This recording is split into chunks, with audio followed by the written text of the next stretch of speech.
Hello and welcome to Education in Focus, powered by Chalkboard News. I'm Dan McCaleb, Chief Content Officer at the Franklin News Foundation, publisher of chalkboardnews.com. Chalkboard is a news website dedicated to issues related to K-12 education. Lawmakers and education officials in Michigan say they want to better track students of private schools and those who are homeschooled in the state by creating a registry for these students. Critics are pushing back, saying such a registry is not necessary. Joining me to discuss this is Brendan Clary, Chalkboard's K-12 editor. Brendan, what's going on with this proposed registry in your home state of Michigan? Yeah, Dan. So this is an interesting story. Basically, the superintendent of the Michigan Superintendent of Public Schools, Michael Rice, he said in a legislative priority memo for this upcoming session, he's like, we need to, he basically said we need to have a law that would enroll all students in the state of Michigan. So parochial students, those who go to religious schools, public schools, private schools, charter schools, and homeschool students. And basically say we need to keep tabs on all these kids so that, we don't have any missing children, or that, we don't have kids who are just not getting an education. And that was the concern there.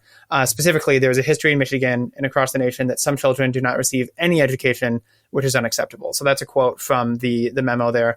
That's a statement that he made to us. So that's, and that Michigan is one of only 11 states in the nation that doesn't require some form of notification of homeschooled children. So that's to paraphrase Superintendent Rice there. So essentially, we need to keep track of homeschool students so that we can, make sure that they're getting an education, I think is the main idea there. But, homeschooling advocates say that this is sort of couched in a couple of cases that actually were brought up last year by Attorney General of Michigan, Dana Nessel.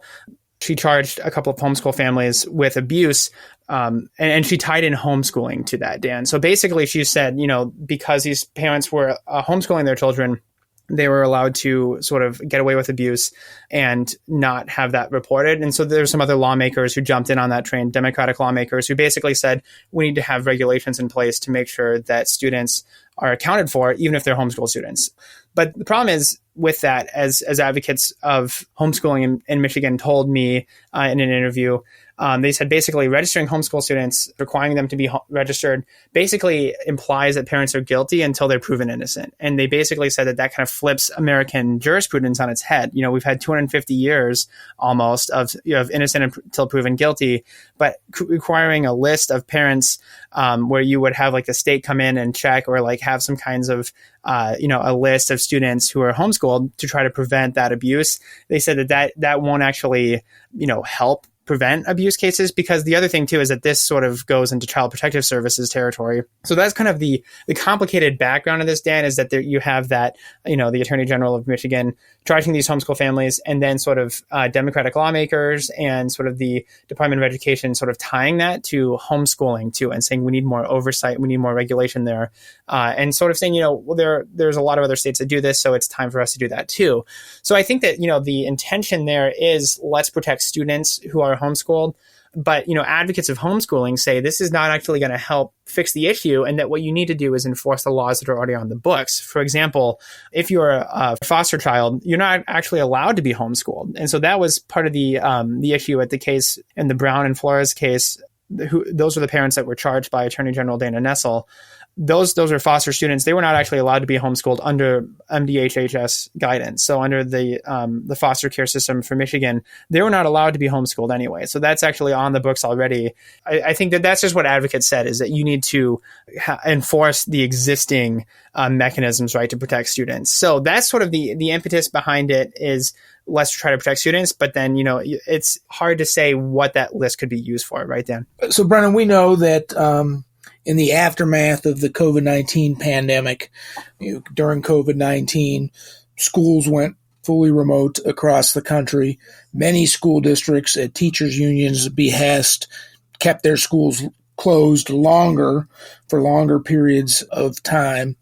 And for remote schooling, many more parents because they could observe their child attending class remotely, via a laptop computer or a tablet or whatever it was. And they got inside the classroom, whereas before, they didn't see actually what was going on in the classroom. And that turned a lot of parents off of the public school systems, and more families started homeschooling their children. Of course, school districts get revenue based on the number of students, so that meant less money for the students.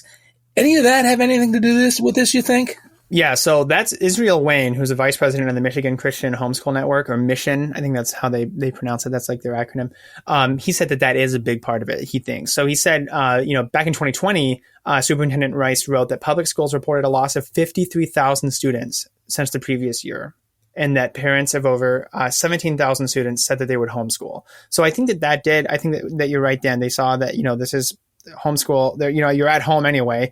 You might as well be able to pick the curriculum for your students and maybe pick like a program that is intended to be all at home anyway, right? And what Wayne told me essentially was Israel Wayne said that instead of looking at what public schools are doing wrong to cause so many students to leave, the state basically wants to regulate the competition and make it a little bit more difficult for homeschooled families to conduct their education the way that they want to.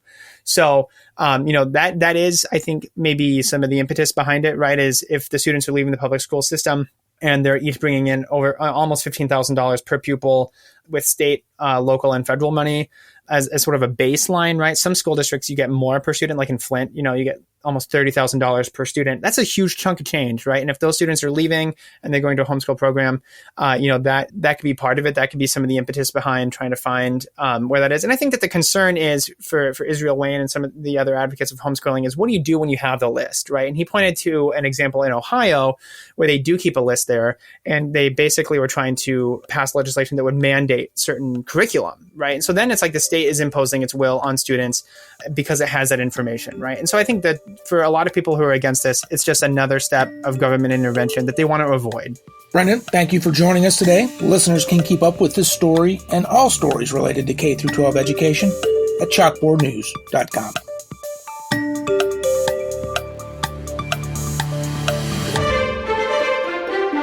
Get creative with Skillshare. Explore thousands of hands-on creative classes with one inspiring membership. Watch, play, learn, discover. Follow the link in our show description to join Skillshare today and get 1 month free.